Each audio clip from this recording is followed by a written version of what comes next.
یہ فرمایا کہ اے ایمان والو جو مجھ پر ایمان لائے ہو، تم اپنی خبر لو، اپنی فکر کرو، دوسروں کی برائیوں کی طرف اپنے آپ کو متوجہ کرنے کے بجائے خود اپنی فکر کرو، اپنے آپ کو درست کرنے کی کوشش کرو۔ لہذا یہ جو بیماری ہمارے اندر پھیلی ہوئی ہے کہ ہم دوسروں کی برائیاں دیکھتے پھرتے ہیں اور ان پر تنقید کرتے ہیں، اس دنیا میں سب سے آسان کام جو ہے وہ تنقید ہے۔ کسی کے اوپر بھی اس کی برائی کو ذکر کر دینا اور اس کے کام پر، اس کے نظریے پر تنقید کرنا، یہ بڑا آسان کام ہے۔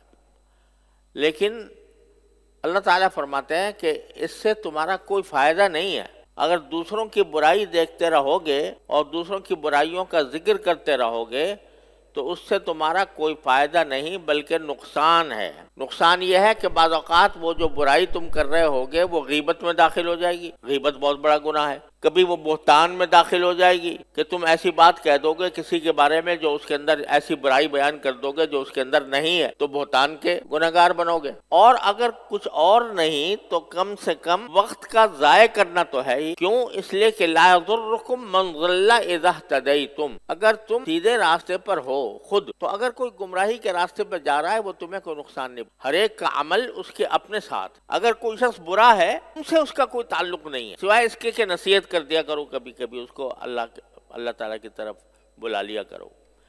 لیکن اس کی گمراہی کا یا اس کی غلط کاری کا انجام وہ خود بھگتے گا، وہ جانے اور اس کا اللہ جانے۔ وہ تمہیں نقصان نہیں پہنچا سکتا۔ تمہارا جو کچھ تمہارا انجام ہونا ہے وہ تمہارے اپنے عمل سے ہونا ہے۔ خود تم جس طرح کے ہوگے اسی سے متعلق تمہیں اللہ تبارک و تعالیٰ تمہارا فیصلہ فرمائیں گے۔ دوسروں کے عمل تمہارے اوپر کوئی اثر انداز نہیں ہوں گے۔ ہر ایک آدمی کا اللہ تبارک و تعالیٰ نے الگ حساب کتاب رکھا ہے، وہ جانے اور اس کا اللہ جانے۔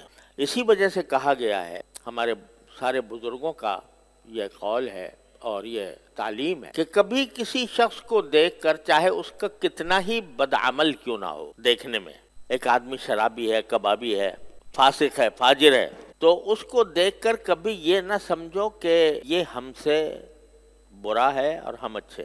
کبھی بھی یہ نہ سمجھو کہ اس برے آدمی کو، اس کی برائی کو بے شک برا سمجھو کہ اگر وہ شراب پی رہا ہے، اعوذ باللہ زنا کر رہا ہے، وہ کوئی گناہ کا کام کر رہا ہے، وہ گناہ کا کام تو بے شک برا ہے، لیکن وہ آدمی، وہ شخص، اس سے نفرت نہیں ہونی چاہیے، اس کے گناہ سے نفرت ہونی چاہیے۔ نفرت کیوں نہیں ہوگی؟ بلکہ اس لیے کہ دل میں ایک، ہر مسلمان کے لیے ایک دل میں خیرخواہی ہونی چاہیے۔ اگر کسی برائی میں مبتلا ہے تو خیرخواہی کا تقاضا یہ ہے کہ اس کے حق میں دعا کرو کہ یا اللہ یہ اس مصیبت میں مبتلا ہے، اس کو اس سے نکال۔ یہ ہے طریقہ صحیح۔ اور یہ سمجھنا کہ یہ جہنمی ہے، یہ دوزخی ہے، العیاذ باللہ، اور ہم جنتی ہیں، یہ انتہائی غلط نقطہ نظر ہے جو بعض لوگ مرتبہ دلوں میں پیدا ہو۔ ارے تمہیں کیا پتا کہ اس کا کوئی عمل ایسا ہو جو اللہ تعالیٰ کو، تمہیں کیا پتا کہ اللہ تعالیٰ اس کو توبہ کی توفیق دے دے اور توبہ کی توفیق ملنے کے بعد وہ تم سے کہیں آگے نکل جائے۔ لہذا کبھی بھی کسی بھی مسلمان کو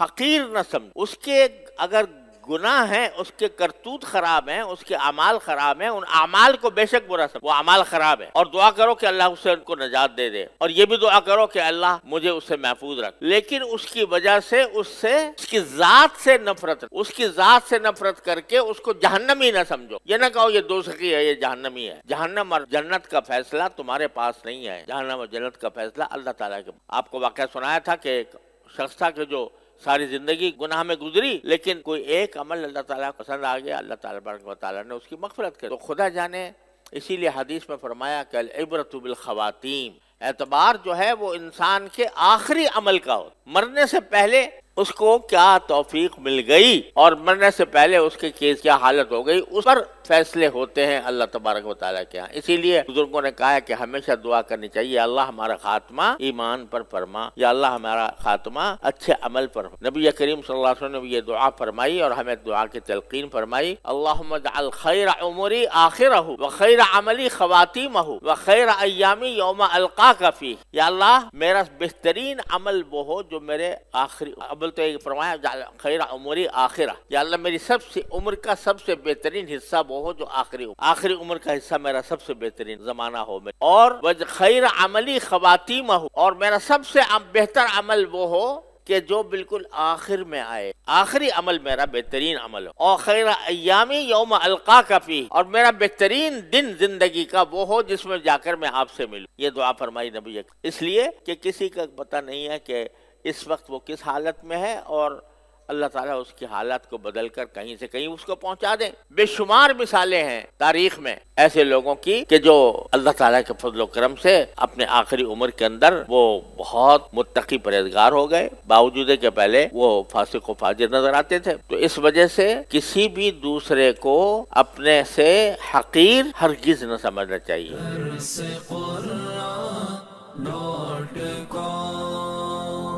www.darsequran.com